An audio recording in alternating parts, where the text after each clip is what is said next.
Servus and welcome to another episode of the Pro Hockey Pod, episode 53. We're back at it again this week. One of our former guests, Tyler Moy, recommended if there was someone I should talk to, it is today's guest. So very excited to kind of dig into his career. Very long career, recently just retired. And for someone who wasn't originally drafted to Major Junior and also wasn't drafted to the NHL, feel free to go check out this guy's elite prospects. He carved out a very long career, very successful. Olympic Games, Switzerland, NHL games. I mean, the list goes on. I'm very excited to pick his brain. Welcome to the Pro Hockey Pod, Max Noreau. Thanks for having me, man. Looking forward to it. I mean, like to start out, like let's just point out that photo kind of behind you there from one of your Olympic years. But man, I mean, anytime you can wear, your country's jersey, I'd say it's obviously very special. But to see that photograph in the back, I kind of have chills, man. Yeah, it was an amazing gift by my agent. We put it here in the office. It's kind of hidden from the rest of the room. I don't know if my wife would want that anywhere else in the house, but yeah, I have a few things in the basement, obviously, which is like one of the only places I was allowed to pick stuff. But to have this here when I'm working in the office, especially now doing development, we're trying to help the next generation. It gives me chills too sometimes thinking about where it started and like the things I was able to live. And so my agent gave me this gift a few years ago, and it was kind of funny because when he gave it to me, it almost seemed like it was a retirement gift. So I was like, it's a little bit early for that, but I'll take it. So it's been up here ever since and kept me motivated. And now it's a great memory to have. Yeah, man, it's awesome. Awesome to see. Always on this podcast, kind of like to go back to the beginning, start where it all began. I believe you were born in Montreal, Quebec, Canada. Like, what's your just kind of earliest childhood memory of growing up in that area? I had two younger brothers who ended up being just absolute units compared to me. I wish I had their size, but yeah, just kind of brotherly love in the backyard. My dad always had the rink, and my parents are, blue collar. My dad would come home after work and help put the kids to bed, and he'd be out there late at night, especially in Montreal, sometimes -20, and he'd be watering the ice rink in the backyard, making sure it was ready for us, shoveling whatever he needed to. So taught us at least the value of hard work because we got to a certain age where we were responsible to take care of the ice too if we wanted it. So, getting up early before school sometimes to water it and make sure that it froze well and we could use it after school. Wasn't a huge rink, but it was enough to work on shooting and play some mini games. So I have a lot of pictures and fond memories of those times for sure. Yeah, your parents definitely instilled good values in you and your brothers at a young age. Like, what age did you start kind of playing hockey or learning to skate? Like, right, like some people it's obviously like 3, 4, or other people maybe they didn't get into organized sports until a later age. Yeah, I'd say probably around 5, which we always make the joke in the family that I started playing hockey the same year my dad did because he never played before. And so now it's funny because sometimes when I step on the ice at Old Timers League with my dad and they see how he plays and how I play, they always say like, "Oh, he must have got you the skill from your mom." But he put in a lot of hours and now he knows the game inside and out very well. Like I can have serious discussions with him about it. But yeah, starting out early, he was kind of a door opener there for me, bring me to the rink, and did the same for my brothers. My parents, like any hockey parent or sports parent would know, spent a lot of times at some of these venues over the years. So that's kind of how I got into it. And I always say my parents never, like my dad didn't have a dream for me to play in the NHL. He just wanted me to play hockey and play a sport. And I feel like I always tell people that's kind of what let me fall in love with the game. And that's why even at like 36, I was still one of the first guys there, last guys to leave. I think that started at an early age where I was able to choose like this is my passion. And yeah, then it kind of just grew from there. Even though I wasn't the best always, I always had that fire, and that started at a really young age. Yeah, that was going to be kind of my next question because you mentioned your dad obviously didn't play growing up, so it's kind of interesting to see like how you would have kind of fell in love with the game, got involved with it. Growing up in the Montreal area there, obviously you have the Montreal Canadiens, which to many people is basically like a religion. I'm from Toronto, and so we're on the other side of it. But were you a diehard Canadians fan growing up, or did you have another team you rooted for? No, 100%. I think when you're from here, especially like French Quebec or around Montreal, it's you don't really have a choice. And they had some good years. Like in '93, they won the cup. I was 6 years old. I was able to kind of see the city how it was. I still remember. Funny story, but my dad was basically working for security companies that go around banks and get the money. He was in the office and they got hired because they was basically, it's one of the highest levels of security. So they got hired to do the uh, Canadians party after the parade. And so he said, well, if I'm going to hire my six best guys, I'll just hire five of them and I'll go as one of them because he had the shape for it basically. It's a big guy. And so he went. So we have pictures like of us sleeping where he was had the cup, brought it to the house on the way home in the truck, like that had like basically in the vault in the back. And we never got to see it, but we have pictures. And I remember growing up, I was always so proud of that my dad was able to do that and be in Patrick Waugh's basement with the Stanley Cup. And you could tell he had the passion for it. Not that he was ever really good, but he had the passion. I saw that in him. And but my mom's dad, my grandfather, who passed away a long time ago, but he was actually the founder of the first women's hockey team in Quebec, in St. Lambert, Quebec. My mom was on the team, and because he wanted to give her a chance to play, there's a picture, and it's like the first ever women's team. And this is obviously a long time ago, and now you see where the women's game is, and it's like crazy how now these girls have the opportunity to get like college scholarships and play professionally. So I'd say my mom was more passionate about it, to be honest, early on than he was, and it kind of just grew on him. He's kind of a small town farm time boy, and our whole family now is just 100% invested in the game. Clearly, that's I didn't obviously didn't know that. That's crazy to hear that your grandfather, your mom's dad there was kind of like the pioneer for bringing women's hockey there in Canada, and obviously your mom, that's kind of how she got her love for it and probably passed her talents along to you. Was she a defenseman as well, or? I don't. We never really got into it. I didn't think it lasted that long because obviously it was probably pretty tough back then to sustain that for women's hockey. But he definitely gave it a try, and I'm sure inspired many others later to give it more of an effort with more help, more backing, especially and sponsorships. But when I called my parents after games, I could have the same discussion with my mom as I could with my dad if they were not on the line at the same time because she knew the game well too. So that was always really cool to have. And discussions after in the car were never really about mistakes I made or things. It was like the effort and did I want to be there? Then I needed to show it, and like it was more like questioning, making me question it too. And I think it was a really good approach.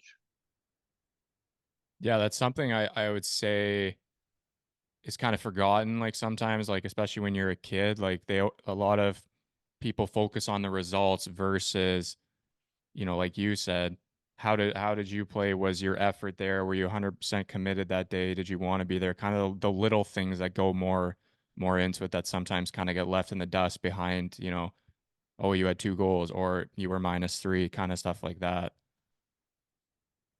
Um, Yeah, like especially now getting to development, I see that all the time. And I read an article the other day, and it was a big time like kind of NFL scout, and he's saying like we can barely predict at like 20, 22 years old who these like next stars are going to be in the NFL. And we're talking to parents who have like 10, 12-year-old kids who think like they know better. And these guys are full-time doing this all day, looking at advanced stats and everything, and they're having trouble picking kids. So for us to think that at that age we can make judgment on that, that's why I feel like you said, I think if you can focus on the effort, the continuous growth, the consistency, and like willing to get better, yeah, then we'll see at the end of the day. It's not time to make a judgment call now. The kids are too young. and there's a lot of people who end up being late bloomers out of there. In life, there's a lot of people. I've always like I grew up in Peterborough, Ontario, so I grew up with the Petes. So there was always two sides of it. When I was growing up, it was kind of the major junior side. If you didn't play major junior, it was kind of like, hey, you're gonna play tier 2 junior, and that's it. Like you're done after. You'll go play CIS or whatever, and then that's it. Go get a real job. Where you know myself and many of my friends, we end up going the NCAA route, kind of the later side of it. And now I have friends who went that road who are still playing, and because they didn't peak at 14 years old or whatever it is, they end up blossoming down the road. So it's always kind of depends on the person, I think. But kind of back to your career here, like, do you want to talk about your minor hockey path? Like what, like kind of your path growing up, like what you played and stuff?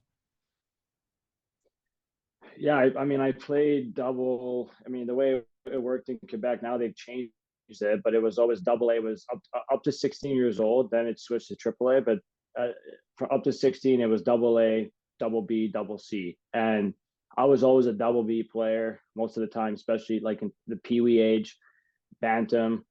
And then, I was getting cut from teams that I thought I should have been on. I'm sure my parents thought I should have been on, but they always had the right attitude. It was like, okay, we'll get better and we'll get them next year kind of thing. And um, I wouldn't say I was a lazy kid, but I was definitely not as motivated as I became later. And sometimes in life, I think you need failure for that. And when I got cut as a first year Bantam, so I played Bantam double B, and I had people that I thought I was better than play double A. The next year was a huge year because that's midget age, and now you're talking junior major draft. You're talking, are you going prep school, USHL? Like all these things come into play. And my parents have a cottage about an hour and a half outside of Montreal. With it's a lake, and it's on a loop. And I remember just telling my dad, okay, I'm gonna buy like these like Hillroy cheap like $1 books, and I'm gonna start writing down like how fast I can run either 1 lap, 2 lap, 3 laps, and like I did that consistently. This is like old school. This is like now kids at that age are doing like full workouts in the gym, but for me, it was more just about that. I knew I had the mind for the game. I just needed to like my body to catch up. So I did that and then went to, it's called Midget Espoir. So it's one level down from Midget AAA where guys get drafted to the Q or go NCAA.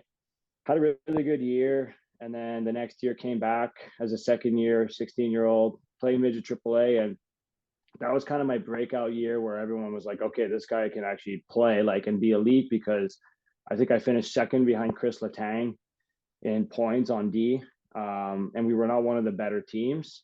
That gave me confidence to be like, you know what, I have a chance. So we started doing prep school visits. My parents were always big in school, but I wanted to keep the momentum going, play as many games as I could. At that age, that was, was a lot of hard discussions with my parents, but we did some visits and decided, okay, like maybe, staying in Quebec and playing major junior would be an option. And after the year I had, I was one of the only like overage 16-year-olds. I got drafted in the first round. So I went from like literally a nobody and then like nobody drafting me to going first round the year after, which was like, you don't hear that very often. At least you did back then.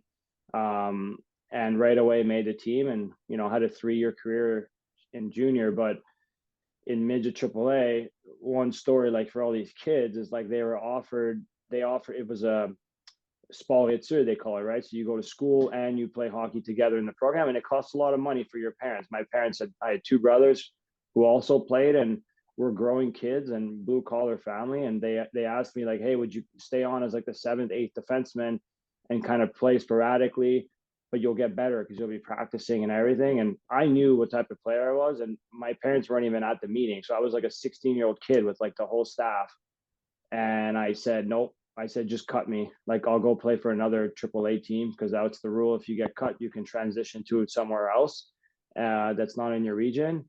And they were like, well, talk about it with your parents and we'll have a meeting next week with like the whole family and we can decide because you're not 18 yet. And I said, Dad, I know what the answer is.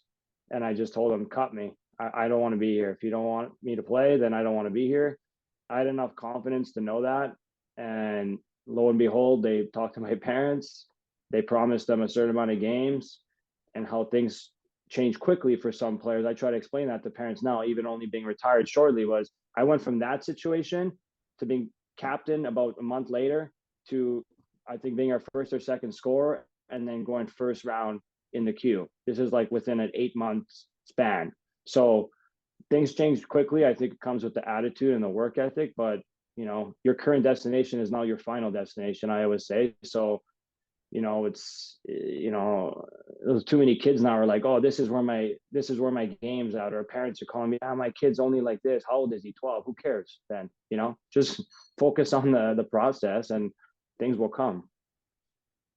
You raised a lot of good points there, and you also kind of covered some of my future questions about the two different routes, the major junior and NCAA, and obviously you had thought about both. But as you said, like in those 8 months, you went from getting cut from a team to being drafted in the first round to the QMJHL, which I tell a lot of people, if you're a draft pick in major junior in probably the first 5 rounds, you're probably going to focus going that route, especially yourself being a first rounder. It's how do you not? So, um, as you mentioned, you're drafted by Victoriaville there. How was that adjustment for you? Going to the QMJHL? Obviously, I believe you were still 16, 17 years old. Like, it's obviously a different lifestyle. It's a major junior league, so one of the top three best leagues in Canada there and the States.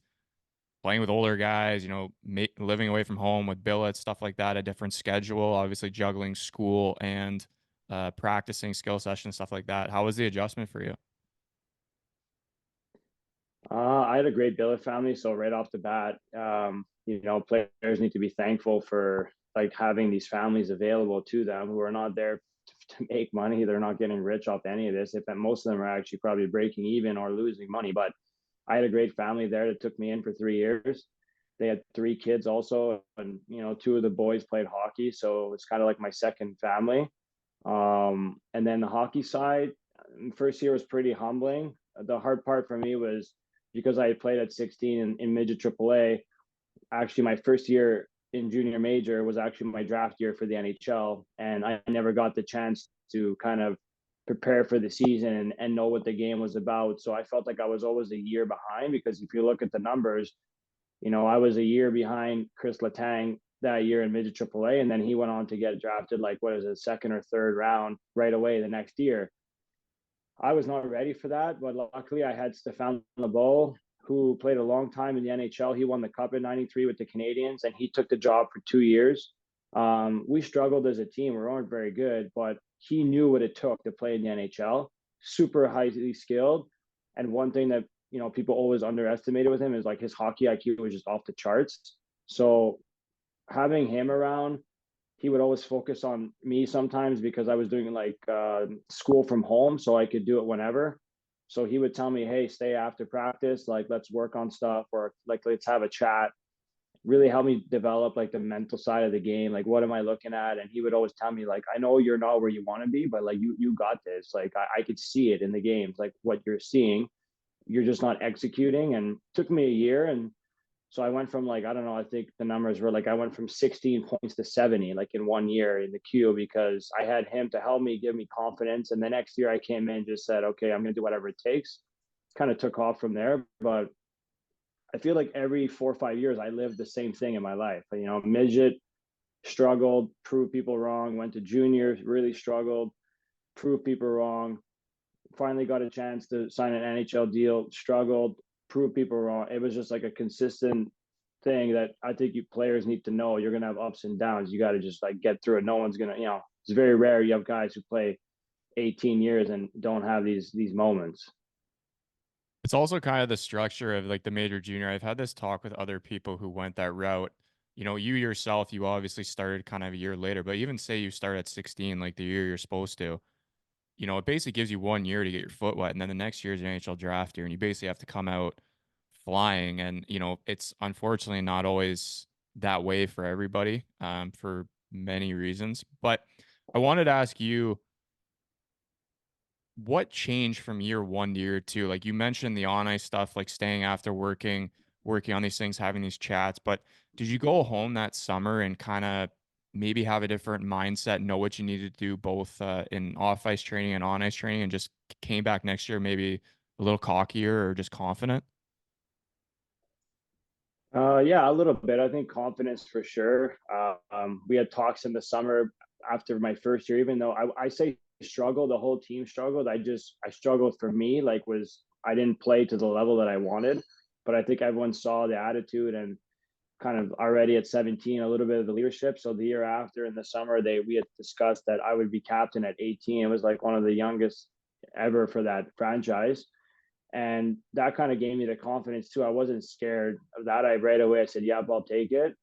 So going into the year, I already knew, okay, I'm gonna have a bigger role. Having Stefan for sure helped me. This is one thing I talk a lot about now, and I try to when I coach, when I develop the kids now when I'm on the ice, is like you can throw every tool you want on the ice, and do skills, but if you don't have the hockey sense to know, is the guy left-handed, right-handed, where is he putting his feet, how is he turning, these things, then it doesn't really matter, because even if you can dangle through cones, you're not going to be able to dangle through these players. So he really helped me like see the game that way. Um, and to be honest, just working on my shot, that was always one of my biggest tools, and I wasn't confident to use it at 17. And then at 18, I came in and all summer just worked on my shot. Every single week I was on the ice, extra time, working different positions, mechanics, everything. And I came back, and I think I had almost back-to-back 20-goal years, and kind of became the go-to guy on the PP. And I just needed to be a threat to help everybody else around me. And that kind of clicked. And then I realized, okay, this is what I need to do. So the rest of my career, I had the same approach. At 36 years old, last summer, I was still on the ice, one of the last guys trying to work on it. Yeah, you mentioned this kind of the like year 1 to year 2 and year 3, you went from whatever it was 12, 17 points, and then you had 65 and then 70 after. So obviously you were able to kind of take those steps forward as we mentioned. One thing I'd like to ask kind of athletes who go the major junior route, as you know, you're allowed to play until you're 21, so you have your overage year the last year. Um, did you feel at that point that you were ready to move on to whether it was pro or CIS? Like, had you given thought to CIS? Had your mindset always been, I want to sign a pro contract, whether it's NHL, AHL kind of thing? Like, were you just kind of ready to move on that way and head to the pro ranks? Yeah, for sure. The last year I had a really good year, and the team was getting better. I was playing with Jason Demers, who ended up having an unbelievable career also in the NHL, 800 games, I think, or 700. And we played together because, yeah, we just didn't have the personnel. So I played as a right-handed shot on the left side with him so we could eat up minutes. And I was just having fun. And I got to the point having discussions with my parents, my agent. I kind of had nothing to prove, and it's not in an arrogant way. It's I looked at it as more like I need to learn more. Like it wasn't so much I need to prove more in this league or I'm done, this is too easy. It was more like I can learn way more by, in a way, failing at the next level, and just taking a year up there. And so I did all the camps. It was like the longest summer of my life. We did like development camp. I went to the main camp, a rookie camp, and then I went to the AHL camp, and none of them was a contract. So the whole time I had a gun on my head, and I knew that I could always go back and play junior major as a 20-year-old, as an overager. So my team was kind of in a way hoping that I wouldn't make it so I could come back and play for them. So they were waiting because there's a 3 overage rule in junior major, or at least there was at that time. Um, and then Minnesota at that time only had all their contracts handed out, so they could only give me an AHL contract. So we just told them, okay, we'll do it, but if he's going to be sitting, 9 out of 10 games, then you guys can just rip up the deal and send him back to junior. So that's kind of how my pro career started, was doing all these camps with absolutely no options, and then getting this deal that I didn't want. And I said, okay, I'll take it. And just scratching and clawing my way up the lineup, where by the end of the year, I was like running the first power play at 20 with no NHL deal. And because I had a coach, Kevin Constantine, that he's not the easiest guy to play for. He's got a reputation to be very hard. And, he's been coaching a long time, but he's one of those coaches where his level of care for me was so high, because he could see that I could play and my effort, that he kind of tossed aside some NHL prospects to give me a chance to play. And I'm always grateful for that, because it was kind of a message that he was sending to everybody. And I'm sure he had great discussions with Minnesota. And in a way, sometimes things work out, because the year after, I had a really good year in the A, proved to everybody I can play professionally at this level. And I was a free agent, actually, because no one owned my rights. So I was getting offered better deals than like second and third rounders were getting drafted, because I could sign anywhere basically.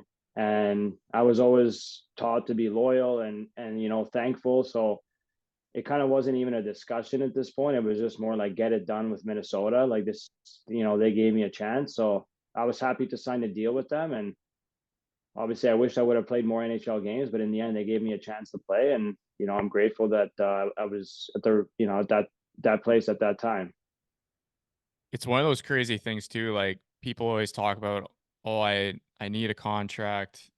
I need this long-term deal, whatever. And you not having one actually ended up benefiting you as you said, for multiple reasons, with a chance and then also, at 21 years old or 22 years old, re-signing and getting, substantially more money than people who would still be on their entry levels or whatever it is, free agent signing. So kind of, goes to show like hard work pays off and kind of you making the most of whatever opportunity you're given.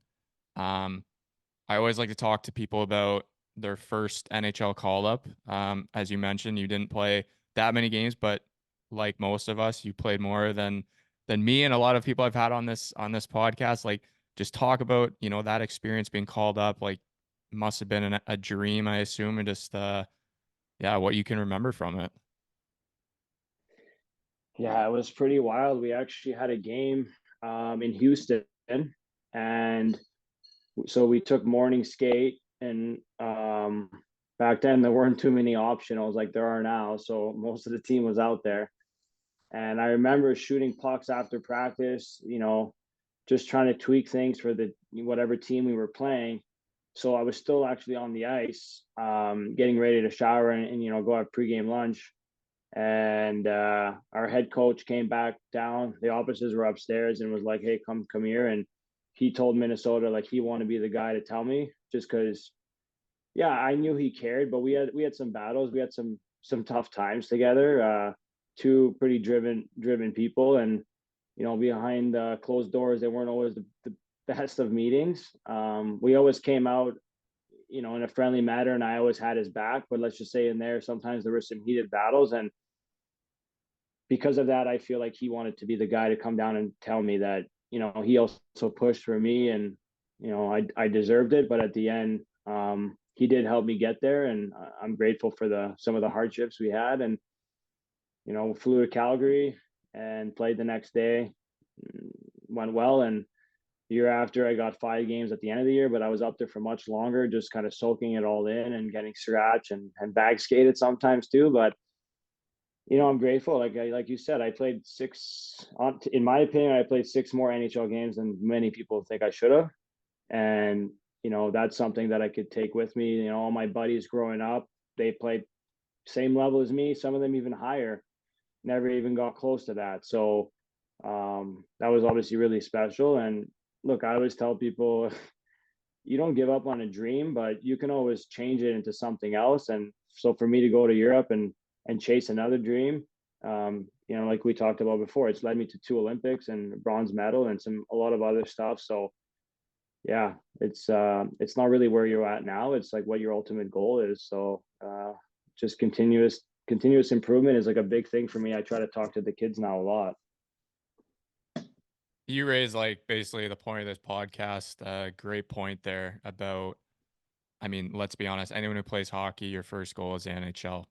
You dream it as a kid. You're always scoring. If you're a player, you're scoring the overtime Stanley Cup goal. If you're a goalie, you're making the save with 2 seconds left to win the cup, whatever. But you mentioned just because you change your goal doesn't mean it's a failure or that you didn't make it. As you said, you got to play 6 games. I mean, it's a cup of coffee, as people say, but at the same time, 6 games NHL, man, it's on your resume. Like that's tremendous. And it led you to many other great opportunities, as you mentioned. So I'm curious, like, you had 2 very solid years there, as you said, in that organization, your last 2 years in the Minnesota organization, playing AHL, and you got some games. Like you were still pretty young. I believe you're around like 24 years old, 25. Like what led you to kind of go to Switzerland already when you've been having so much success in the AHL there?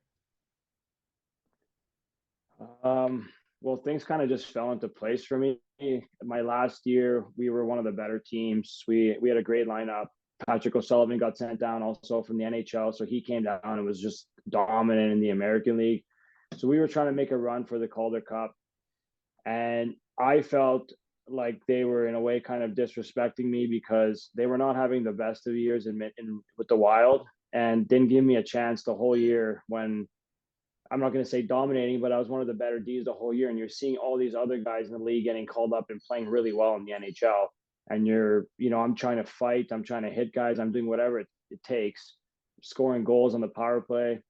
And at the end, they gave me the last like 5 games of the year, give or take. Like I was there for maybe like 3-4 weeks, and I took it as like, here's your cookie, here are your games, and now go win us a Calder Cup. That's like the way that I looked at it, because they had the whole year to do that, and in games that actually mattered.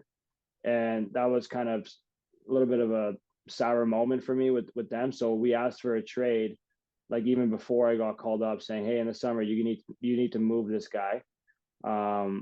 So we lost in the Calder Cup finals. We had a great run, and then I got traded to New Jersey because they knew that I wanted out, and they had someone that had a better opportunity maybe in Minnesota. And Lou, the great Lou Lamoriello, they had a really bad year in the American League, so he basically told my agent, like, I'm qualifying every single player like the same amount, which is not very high. And I was like first team All Star. I lost in the finals of the Calder.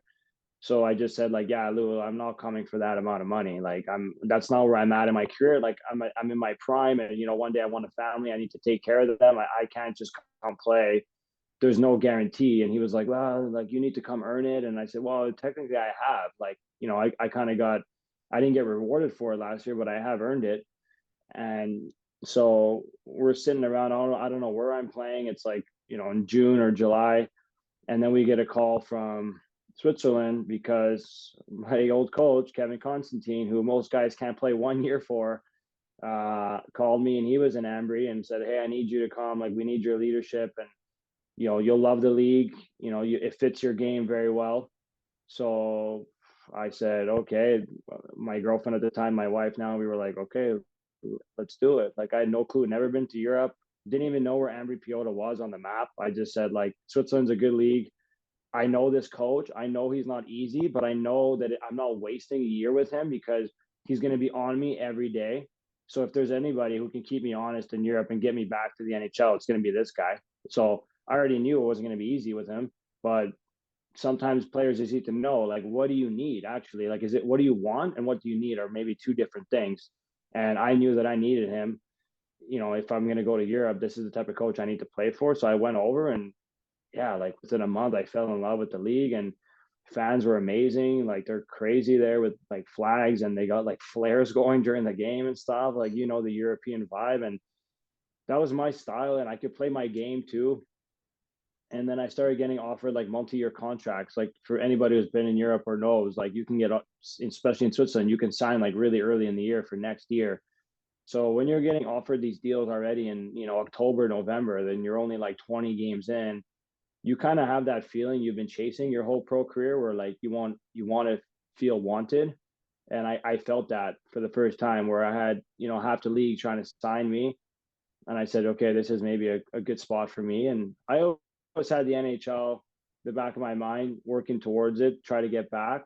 But in that moment, I said, you know what, if I'm going to be playing in the American League, then I might as well be here and kind of live the European lifestyle, and get cultured a little bit as well. A lot to dive in there. First, kind of your conversations with Lou. I mean, you got to have some balls to kind of stand up to a guy like him, but obviously, good for you. Like, you felt, and I would agree that you had kind of already proved yourself at that level, and you had deserved more of an opportunity than you got. And then it led you to going to Ambry, which, if anybody doesn't know Switzerland hockey, probably one of the most historic teams. Smallest town ever, and somehow they fill a stadium every night. Everyone comes from other towns, I believe. You would have played in the old rink. They recently just got a new one. I've seen videos of it. Believe it's outdoorish, and I all I know is a coach I coached with loves them because there's like a famous song they sing, I believe, or chant Yeah, they La do. So Montanara. yeah, Yeah. so um And kind of like what you mentioned There's before, no like better place. There's no better place when you're winning in that, or like in that city, to play hockey. I feel than like a Friday or Saturday night home game in the middle of winter, -20 up in the mountain, half the rinks open, and people are just packing the rink. And they're there before the game when you show up. They're there after the game to wait for you.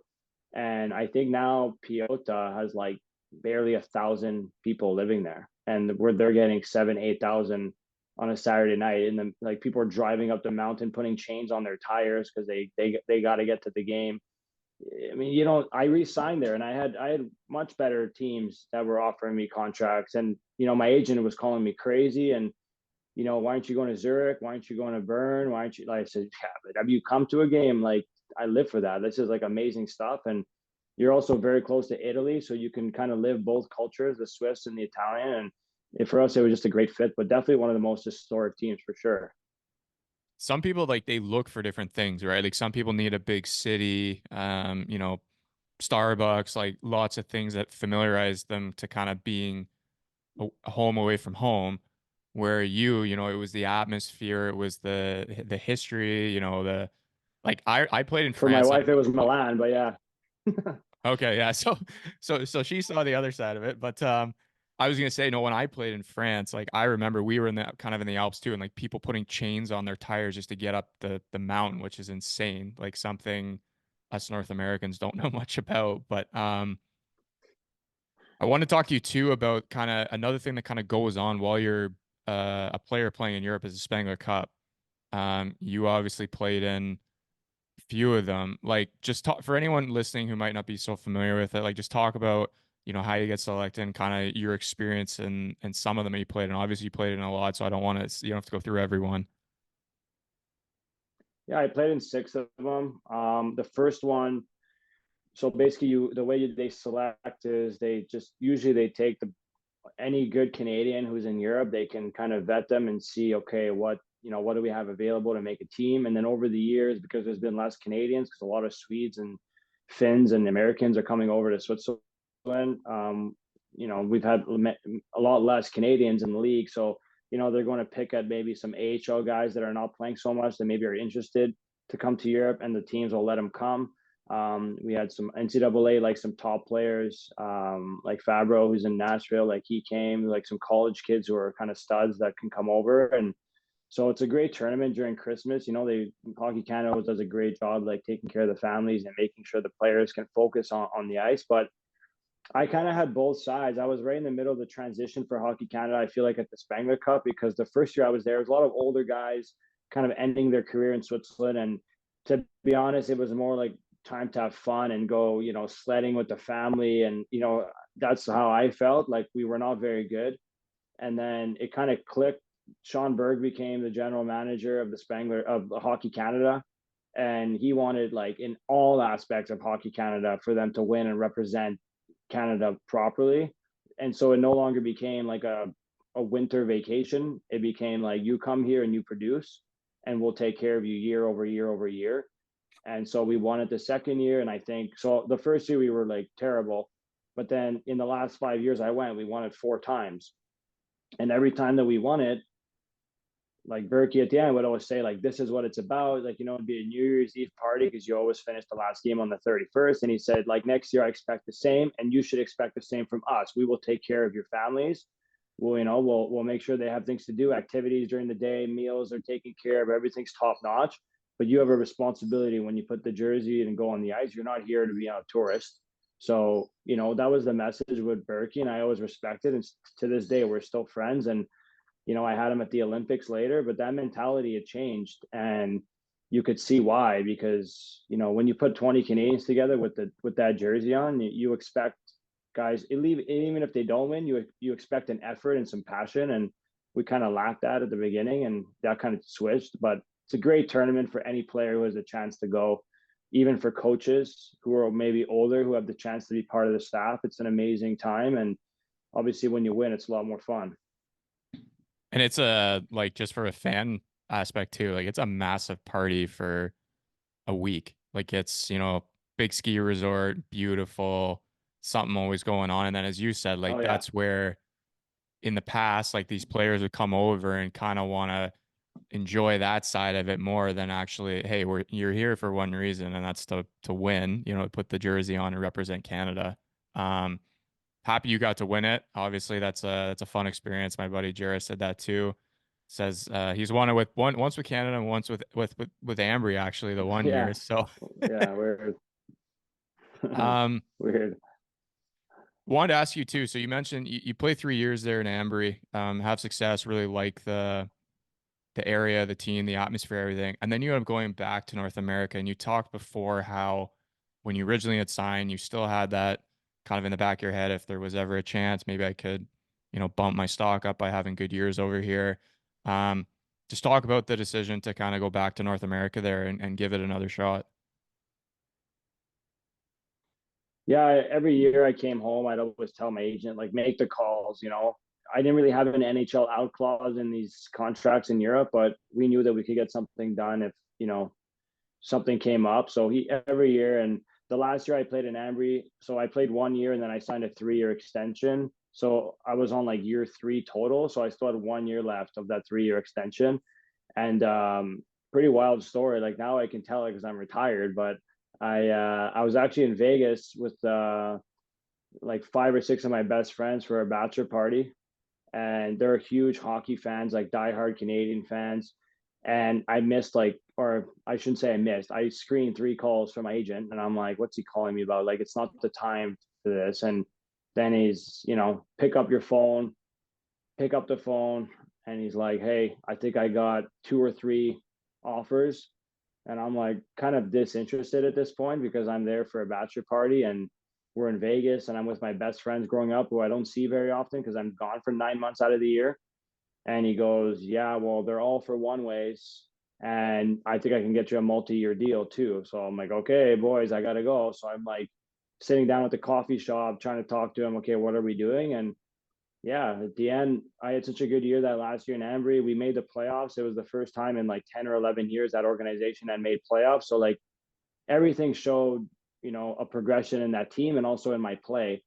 Um, and, you know, Patrick Waugh and Joe Sakic felt like I could be an asset for them, whether it was in the minors or in the NHL. And so I took the deal. I signed a 2 year one way with them and definitely don't regret it, but was definitely left disappointed with how well I played, the effort I put in, like trying to fight guys and just to show them, like, hey, I'm here, like, give me a chance. So, you know, in my exit meeting when I left, I was obviously thankful for the opportunity. I should say more, not the opportunity, but I should say for the contract offer. But I said there was no opportunity. Like, if you guys signed me to be a leader in the American League, I would have told you I'll just stay in Europe.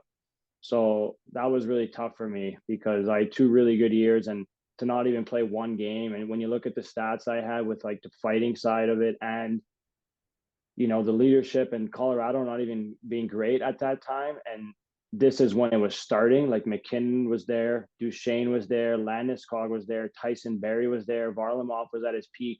Like you had a young group coming up, and I was only like 27 at the time, and I felt like I could be part and help out. So to not even get even a sniff when in camp, I always did really well. That was tough for sure. That last year in the American League when I knew I was never going to get a call up was very tough. And I remember at Christmas, by the second year, I was already telling my agent, like, get me a deal in Europe. Like, I'm out of here. I can't keep doing this mentally. You brought up the tough side of it and the mental side of it, which I think is important to kind of dig into a little. Like you're going through this, as you mentioned, it seems like there's no chance in hell you're gonna get a call up no matter how good you keep putting up numbers in that league. I'm curious, like, how did you motivate yourself to still go to the rink every day and still give your best? Because that obviously is something that is tough for athletes at times when they see no light at the end of the tunnel. I'm not getting rewarded for what I'm doing or what I feel like I'm doing. How did you stay motivated every day? I took something that Mike Yo I had in Houston. He helped me that last year in Houston before I left for Europe because again I was playing well, I wasn't getting called up, and I remember one meeting with him. we always had a good connection, and he knew my situation. He had played also. Somebody got called up on D that, in my opinion, shouldn't have. And I came in the meeting. I came in the rink early, and he just wrote like 56 C coach on the board, and I knew right away that he was gonna somebody had got called up, because why would he write, come see the coach? Normally somebody would call you if there was a call up or something. And I get up there and he's like, hey, this guy got called up, and put his feet on the table, closed the door, and was like, so what are we doing this week? Like, we shutting it down for a week, or, are you're going to go -4 tomorrow because you don't care? Or like, what's our plan here? He's like, he was kind of like asking me like my dad used to do, and just not even telling me. He was like, what do you want to do? It's up to you. It's your decision. And I was just like so down. I didn't even know what to answer. And he kind of helped me through that. And then I think that week we went to Abbotsford, and I got like player of the week in the American League, and had like 7 points in 2 games. And I just played out of like pure just hate and for the situation that I was in. And that kind of carried me into, the following year. Same thing in Colorado. When I wasn't getting called up, I didn't need anybody to talk to me anymore. I already had it in me. I was just saying, okay, well, I'm playing for every other team in the NHL and American League for a contract. So there's one thing. And, if I am terrible the last half of the year, like what Swiss team is going to give me a good deal, like to come back, because Ambry was already 3 years before. So you're maybe not the same player. So I had a lot to prove. And I think players can always find something like that to motivate them to, there's always people watching. There's always the next contract. So that kind of helped get me going. And, I had Mikko Rantanen in there my last year, and I was kind of trying to help him. It was first year pro, and he helped me a lot too, like the way he sees the game and stuff. And so I always had a reason to kind of be at the rink and learn and get better, even though the situation sucks for sure. And as you mentioned, you grinded it out that last year there, and turned it into a tremendous opportunity. First, you get a deal there in Bern and back to Switzerland, so a league you know very well. And I mean, talk about that season, because at the end of the day, at the end of the year, you guys up winning the championship there, which is obviously, it's great to win a championship in any league. It must have been a crazy, crazy experience, crazy playoff run, crazy party at the end. But yeah, you end up making the right decision going to Bern. Yeah, one of the best teams I've ever been on. We had just everything you needed, and too many people now. Maybe not in pro, because I think the GMs are on a different level, in the NHL, I should say, but focus on, the skill and the speed and this guy, and but they forget that the best teams I've been on, like in Bern, like some of our most, not best, some of our most important players were our fourth line guys shutting down the other team, our PK guys, because we played a pretty aggressive style and we're taking penalties. Like, you forget. And I learned over time to make sure that those guys felt like they were respected and appreciated in the room, because you don't win without these guys. And you saw it. Like, my D partner is a legend, Beat Gerber. He's played almost over 20 years in that league. I think his best year, he had maybe 8 points in 50 games or whatever it was, but he became a legend because everyone respected and understood like what he brought to the team, and was getting contracts. Like, they were begging him to come back, like, don't retire, come back another year, like even when he was older. And that team had it all.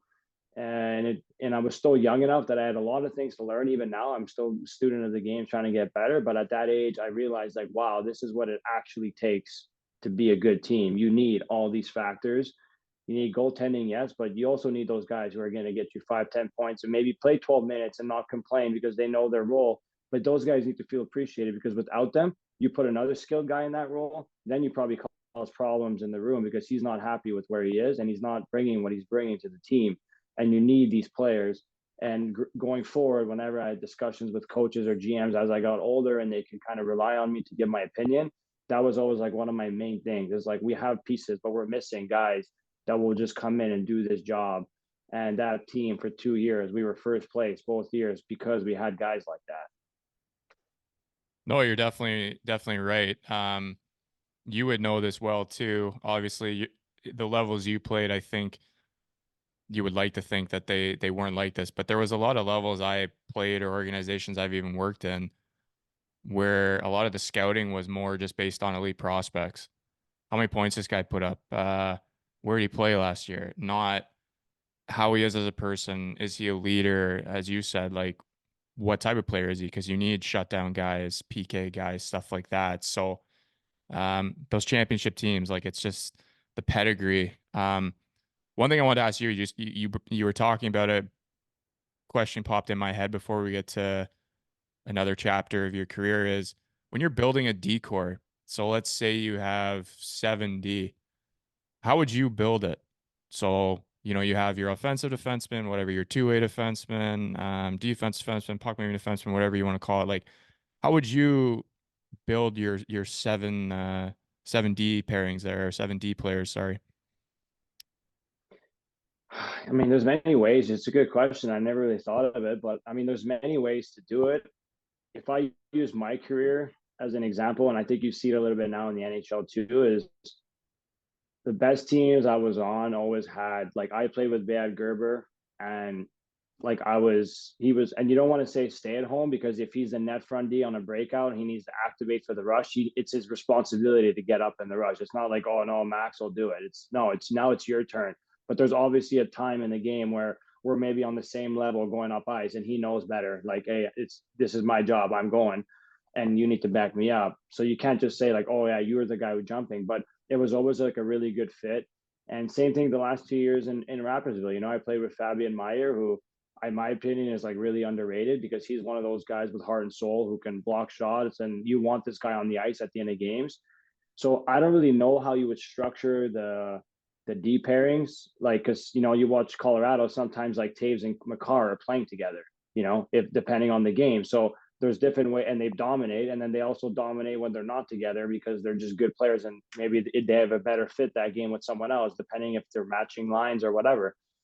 But one thing that we're missing, and I feel like we could have done better in my career, I could have spoken up more, was splitting the tasks, is so that everybody feels, um, I wouldn't even say like, respected, but also accountable at the same time. So, if you're a defensive guy and you draw the line and you say, okay, you're going to be the guy who's like shutting down at the end of the games, and here's my 4Ds who are like my shutdown. These are my 2D pairs. When we're winning 3-2, the last 5 minutes, they're on the ice. I would always say, as an offensive player, it's my responsibility to become the best cheerleader on the bench. I can untie my skates knowing this is their job, and like, you guys need to go and do your job, and like feel like I have your back. Like, I don't want to be on the ice. This is like, you got to get this done. And but on the other side, it's, you need to put the pressure on guys, like in the role that I was. You need to put the pressure on me and have me out there every second shift at a certain time in the game, so that we can get back in the game. And now those guys, it's their responsibility to have my back. Like, if I miss the net on a wide open net to tie the game, and I get back to them bench, they got to be on my side. Like, hey, Max, they can't be like, oh, like, I should have been on the ice. Once you have that mentality within the group, forwards or D, it's dangerous. And there's many times that maybe I should have spoken up and went into the coach's office. But like, if I can't tell you lines, but I can tell you attitude is a huge thing. Because if I already have the attitude that before the game I did my job on the power play, our PP scored. You talked with Tyler Moore the other time. Like, if we do a good job and I find him for a one timer and he scores, and I did my job, and now we're winning 3-2, and there's 8 minutes left, 7 minutes left, and they decide to cut the bench, I need to be at peace, saying, I did my job, now you go do yours. And those are the best teams that I've been on, where like, I had their back no matter what. Like, you guys got this, don't worry. I'm not like sulking on the bench that I'm not playing 25 minutes, because I know the next game when we're down, like, I need to be put in that same situation. I need them to know, like, hey, this is not your time of the game. And I always felt like when you played on teams like that, it was just much easier. It didn't matter who you played with, because at the end of the game, I wouldn't play with, be it Gerber or Fabian Meyer. It would be another guy playing with them, because I was on the bench sometimes. I think that's really important to kind of stress to like younger athletes too, is like everybody, as I said, they dream of being the offensive D and or whatever. And like sometimes it's just about accepting what your strength is. Um, you mentioned like that Gerber guy, like he was very good at shutting down teams at the end of the game, and he knew that. And I don't think some like everybody values the point getters and then the shutdown guys are here, when really it's the same. And this is something I've, in my short career working in pro hockey since playing, you know, whether it was coaching or management, like finding a way to, as you said, make everybody feel the same amount of value and importance to the team, because it's all puzzle pieces coming together to have success. And some teams, I think teams that win do a good job of that, and teams that might be very good but then always come up short, this could be a reason where, you know, the value isn't the same. And I mean, that's obviously a topic for another day, because it goes into like budgets and, you know, how do you pay an offensive guy? How do you pay a defensive guy? But it was cool to kind of hear your thoughts. I think also in Europe it's a little bit different than the NHL, because if you look at the NHL, they play 6D. Sometimes in Europe, like in Switzerland, we've dressed 8Ds, we've dressed 7. Like you can't have like two guys sitting there for 60 minutes, like not touching the ice. So Mm-hmm. it does change because, you know, if for example, like if you take Colorado at the end of the game, like you would expect Taves and McCarr, you know, probably to be on the ice, even if they were winning the game already, because they're super elite, but they're not 8D. So you don't need to make these decisions. But if we're going to talk about Europe, if you're 70 guys and your 7D is still playing, you know, I don't know, 12, 13 minutes, and he's like a really good shutdown D, you know, who am I to say he shouldn't be on the ice just because like I'm older and I play more minutes than him, you know? So that's obviously it's a very tricky situation. In the NHL, you see it a little bit less because yeah, there are less Ds playing in the game, or a guy gets hurt and leaves the game. They're 5. You got to play whoever you got. And these top end guys making 10 and 11 million dollars, like they're getting paid, like they, you know, they're, it's like, hey, your job is to not only win us, like score goals and be productive, but also kind of like help us win the game. That's why you're here. So the mentality is obviously a little bit different, but at the end, like you said, you know, the guys who are playing those 8 to 10 minutes also need to feel appreciated. Like if I'm blocking these shots and taking hits and giving hits, that's important too. No, for sure.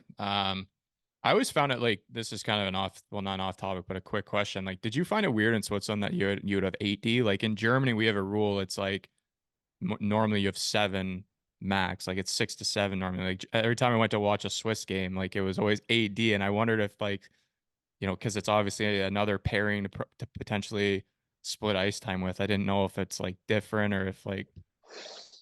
Yeah, I've had many discussions about this. I don't agree with it at all, for many reasons.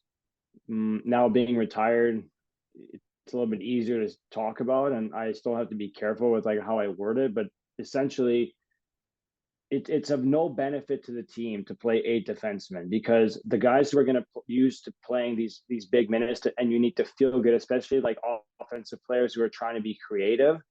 You need to have like the feel for the puck, for the ice, for the game. You need to get involved. Like I would have said, like, you know, give a hit, take a hit, but I didn't care. Like my first ship, I get hit, and or it's like something that I didn't like. It kind of fired me up. It got me going. So no matter what, but I had to be involved. And when you're not involved in the game and you're sitting on the bench and you're going out every 4 shifts, and then there's like a PK and I didn't PK, like realistically, how are you expecting me to be that involved in the game and bring that emotion where like I'm going after this guy because he did this to my teammate? It's like it's very hard to do that. And at the same time, for like the 7 AD, is that really fair to them that they're playing like 7 8 minutes and you're expecting like a great output from them on every one of those shifts? So, you know, playing 7 is like borderline. I guess you could do it because if you have a good coach on the bench who can manage the ice time and like be vocal and talk to guys and keep them in the game, then that's okay. But I mean, rolling 4 lines is just the easy way out of just saying like, okay, we're just going to roll you 4, and I don't have to like do any bench management because it's like even numbers, you know. But for me, that was always like the easy way out, and I'd never agreed with it. And I'm, to be honest, most of the games that I played, we were AD, we didn't win. No, it's an Doesn't give you a interesting. better chance to win. It's definitely, as I said, it's like one of the only leagues I've seen that does it. And yeah, I can't see many top D liking it, because obviously it, as you say, kind of gets them out of the rhythm and stuff like that. But even the other D's, like my D partner Meyer, like he's used to getting 15, 16, 17 minutes, let's say, which are not enormous minutes. But now you get a seventh or eighth guy involved. So now you're not only talking about like your top 2 or 3 D playing 20 something minutes coming down, you're talking about the whole D core. So it affects every other guy. Mhm. Where he's a guy who needs to play with emotion. He's blocking shots, he's giving hits. Now you're telling him he's going to play 12 minutes. I mean, that's tough also, even for those guys. No, for sure. It affects the whole line of guys, like the whole chain of depth, I would say. Um, Kind of back to your career, as we mentioned. So you win the championship in Bern, which is obviously a tremendous feat. And then the next season, um, for those listening, this is when the news of the NHL players not being allowed to go to the Olympics comes out. I believe it lasted for 2 Olympics, and the next one should have guys, I'm pretty sure. But you get selected for Team Canada, man. And I mean, kind of where we started with your career of, being cut at a young age. I don't think you ever pictured, hey, I'm gonna play in the Olympics one day, but you get to do this. You get to do it on 2 occasions. As you mentioned before in the podcast, you win a bronze medal, one of the Olympics there. Just talk about doing that, like wearing the Team Canada jersey, obviously wearing an A as well both times, being a leader on this team. You must have been very proud of that accomplishment for yourself. Your family must have been proud too, and it must have been just a great experience both times.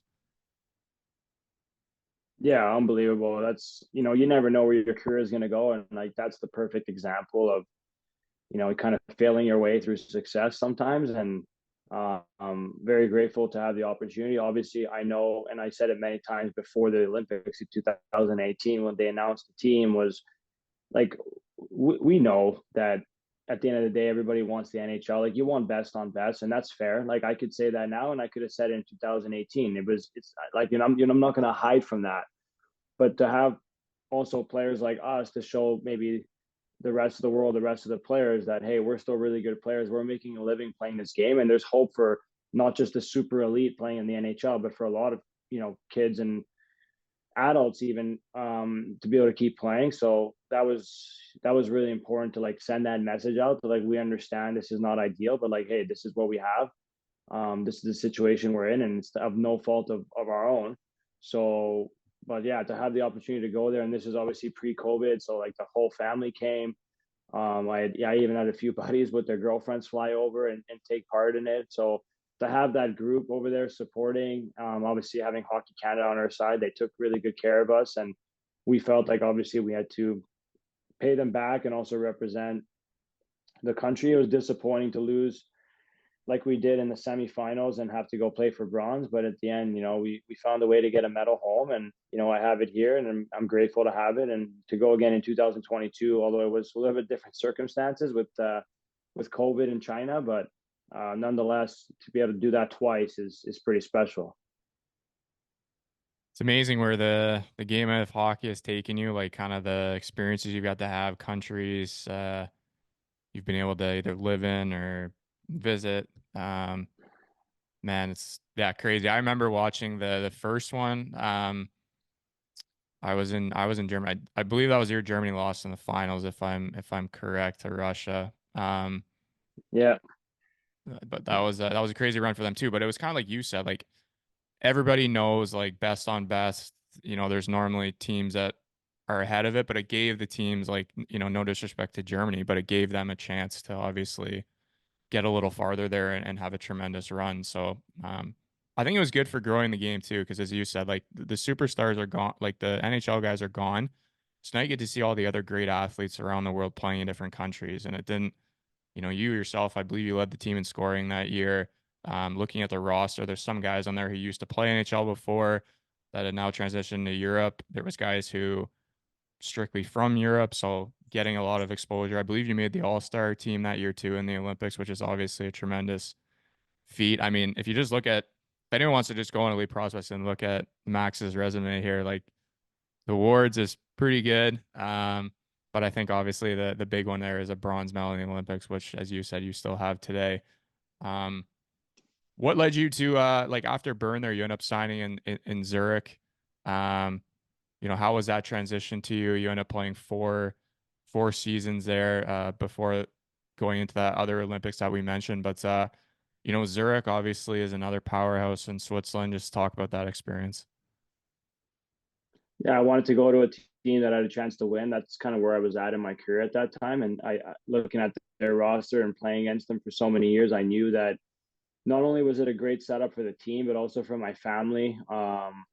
we had our first kid. We wanted to have another one, and just the schooling system that you can choose French, English, private schools, knowing that you're going to come home back to Canada to set up your kids and your family in the right way, so they're not maybe struggling. And it's already hard enough sometimes on families to be there 9 months and have to come home, and with the language barrier sometimes. So we just thought, okay, this is a great situation. So I signed for 2 years and had 2 really good years there. So midway through the second year, we extended for another two.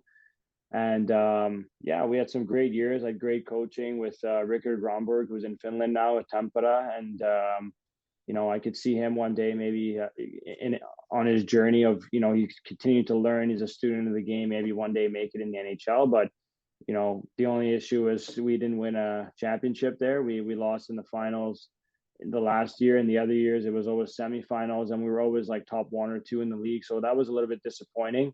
They're actually in the finals now. It's 2-2. They're playing against Lausanne. So these are all guys that I play with that I think they deserve a championship. So I'm hoping now that I'm out of the league, I'm kind of pulling for them, and I'm really hoping that all those guys that were on that team with me that lost in the finals can finally get it done this year. I went to game one of the semis against Zug.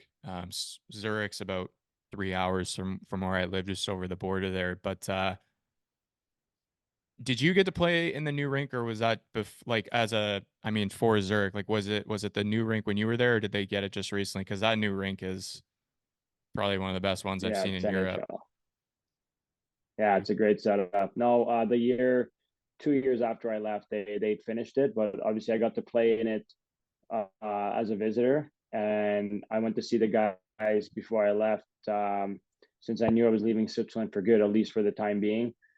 So I went to a game there as a spectator, and wanted to go taste what the beers were like in the stands there. And but no, it's a great facility. They have an amazing gym. I kind of got the tour, and yeah, it's a great setup. I'm happy for those guys, and hopefully they can keep building. They have a great core that'll be there, I'm sure, for a long time. I mean, you're talking about like guys like Andrighetto and Malgin, and my good friend who was my D partner, Christian Marty, a bit in the same mold. Like I always like playing with these guys. He's a shutdown, hard nosed D man. He can skate, and he knows his role well. He's never going to complain about not being on the power play. And I think you need guys like that. And all these guys are going to be there, I think, for the next 4 or 5 years. So, it might not be the last time they get to where they're at, but hopefully they can get it done now.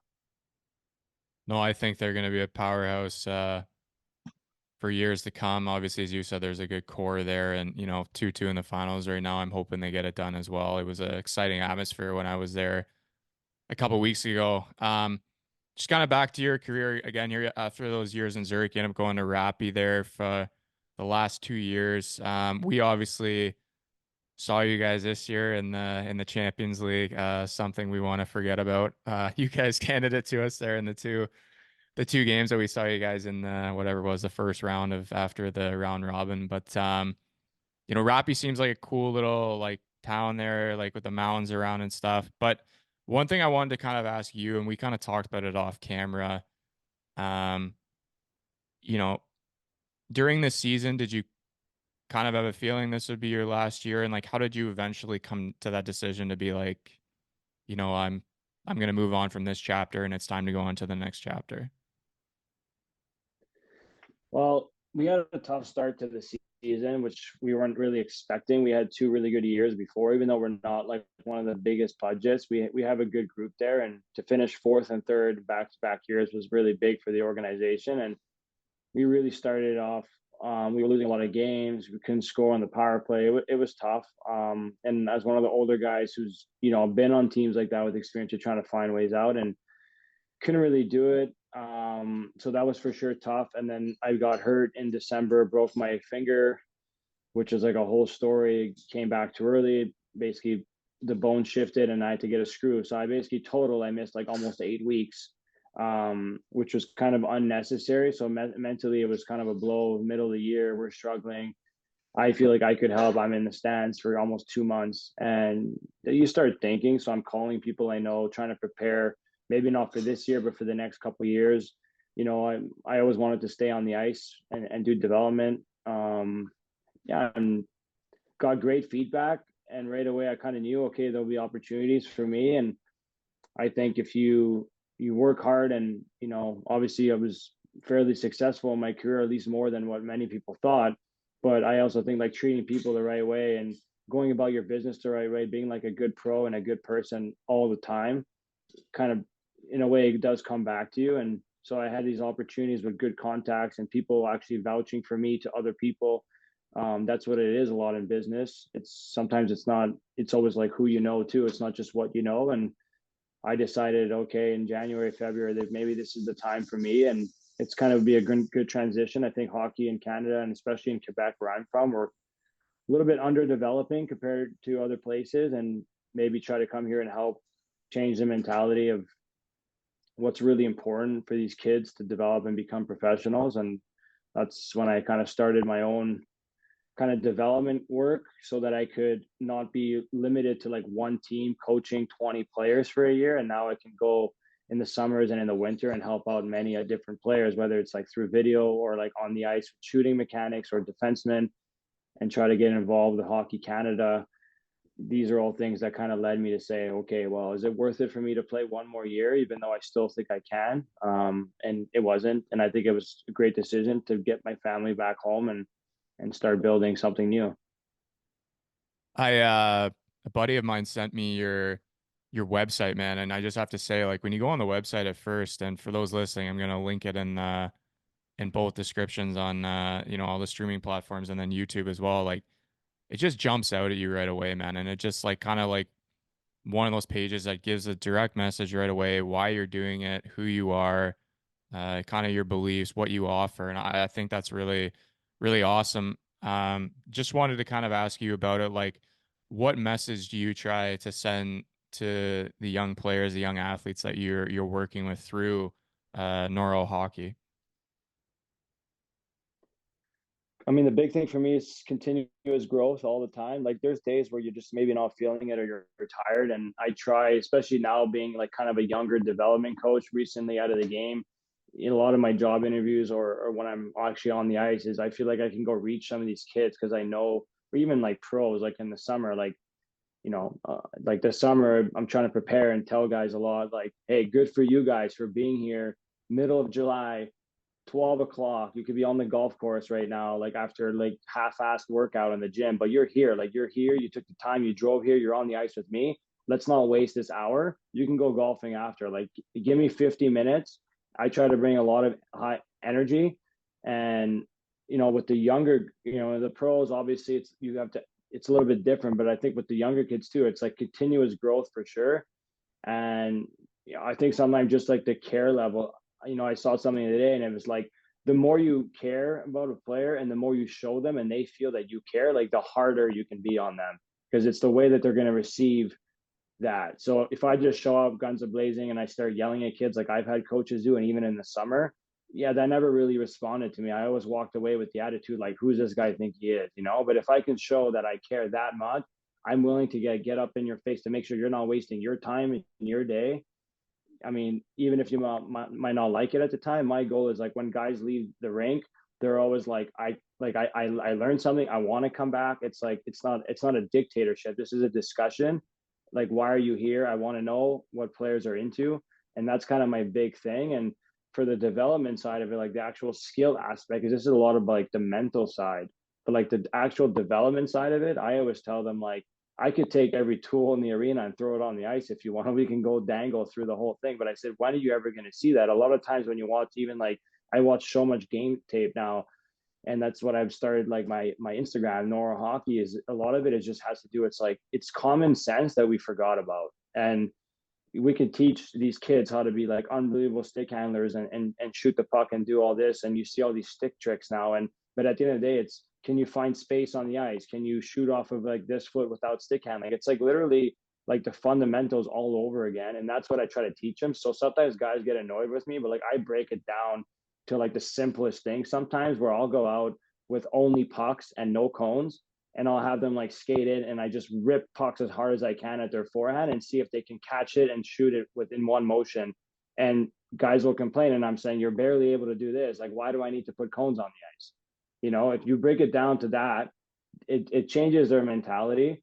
Or when I'm teaching D's about 2-on-1s and 3-on-2s, it's like, okay, you could read that it's a 3-on-2, but are you reading like who's a lefty, who's a righty, who's in what spot, is this guy driving back? Like we don't even talk about that anymore as development coaches. We're all like, yeah, this guy needs to work on his edges, he needs to work on his stick handling, or he needs to, like, yes, that's true. So what I try to say now is delegate. Like if you need to do power skating, you're not coming to see me. I'll find you, like parents, oh yeah, he needs to do that. Okay, I'll find you the best power skater in the area. Here's his number, call him. Like I don't need to be selfish enough to say like I'm good at everything. And that's the problem sometimes in this business, especially in the summers. Like everyone just wants to have everybody on the ice with them all the time.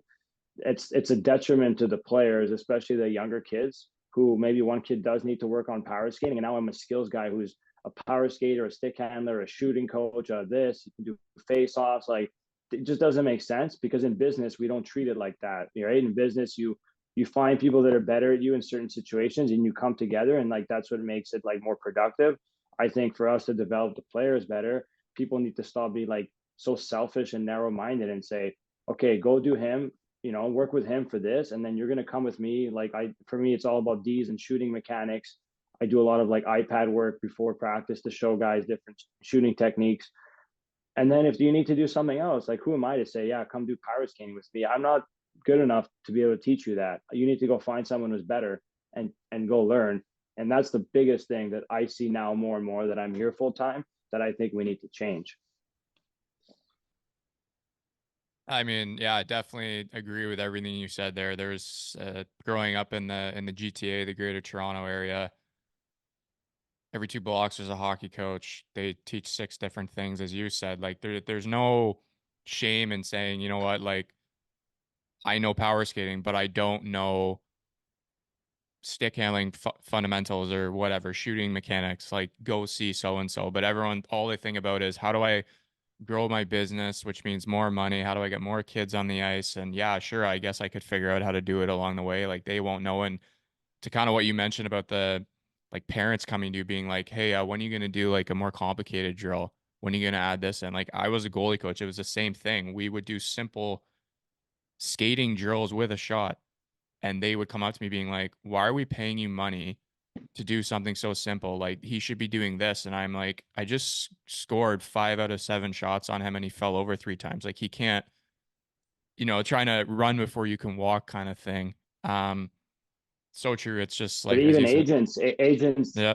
agents who reach out now, and I'm signing with different guys in the summer to work with, either like once a week I show up and I work with, they bring me the players, whether it's like NHL, AHL, Europe, doesn't matter, or players actually reaching out. And it's funny because a lot of the times it's not even about the stick handling and the skating, like because they have guys maybe for that, they're like, hey, we need you to work on this because he over stick handles now. So now we're talking about like they're going to stick handling coaches or like power skating coaches, but they're like over stick handling, or they're like too eager to get into certain situations, and they're good skaters, so they're getting there when they shouldn't be. They should be kind of slowing down the game. And that comes down to like the hockey sense and the IQ. Are you actually reading the game? So what are you actually teaching?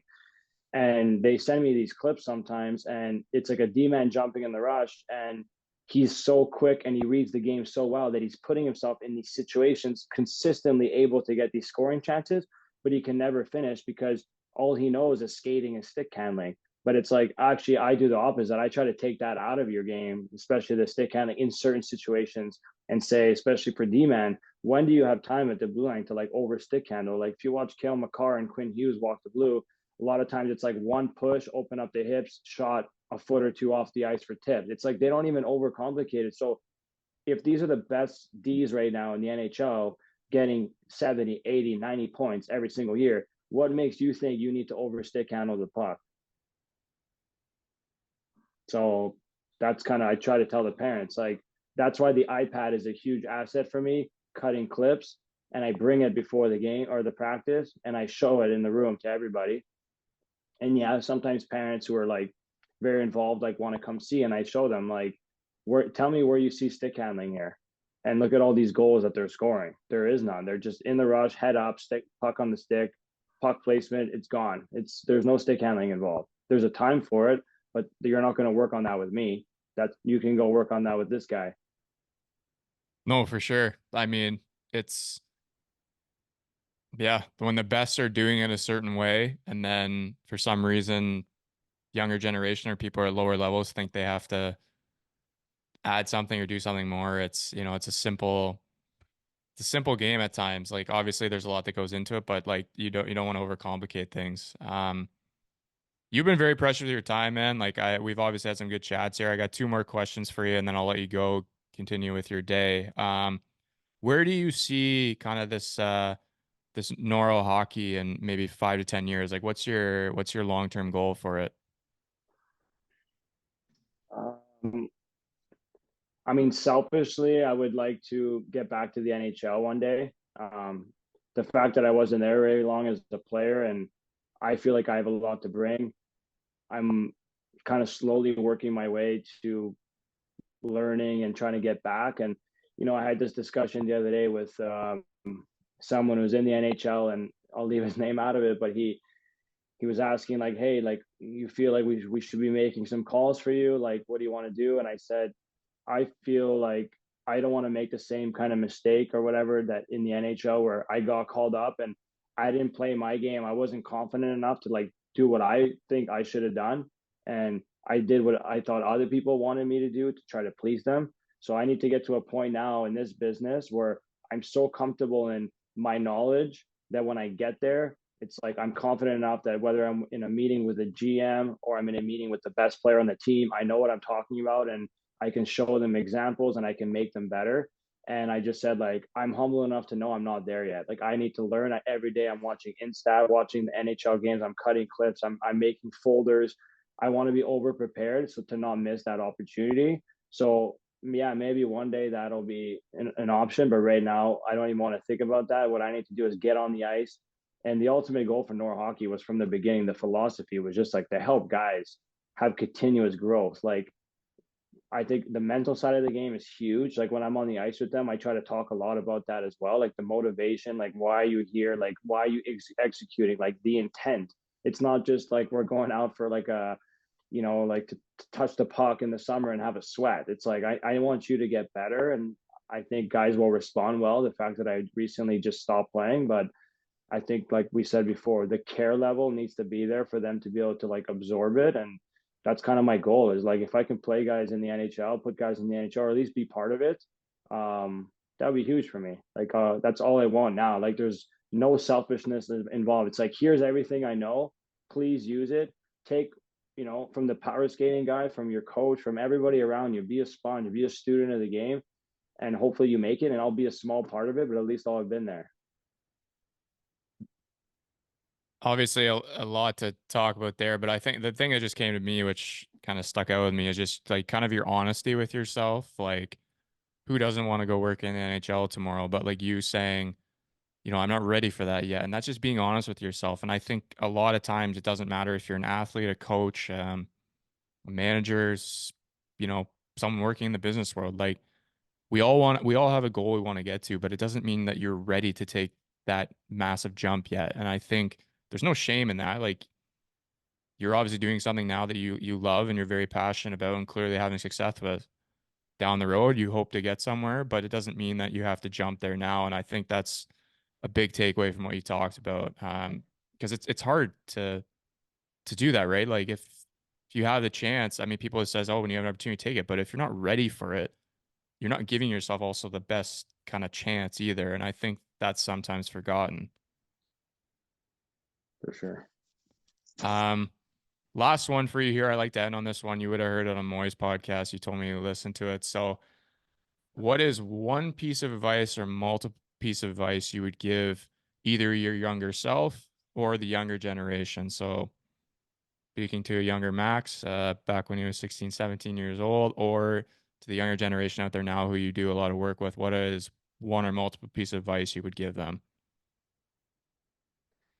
I mean, one thing I talk a lot about the pros and even guys I've played with the last couple of years, trying to leave an impression. Like, what would they remember like of something that I've said? Is I always was asking them like, are you a student of the game? Like, how bad do you want it? If you're okay with the situation that you're in now, I tell players that I don't want to hear you complain.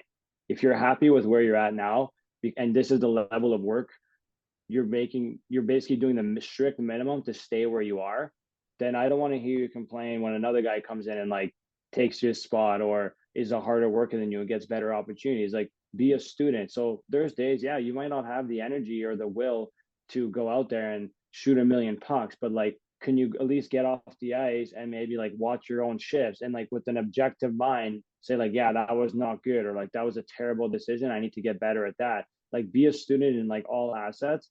And then for the younger kids, like it's, I always say the same, but in a way for them it's a bit different because they're still kind of developing. There's like puberty, they're growing, they're getting bigger, they're getting stronger.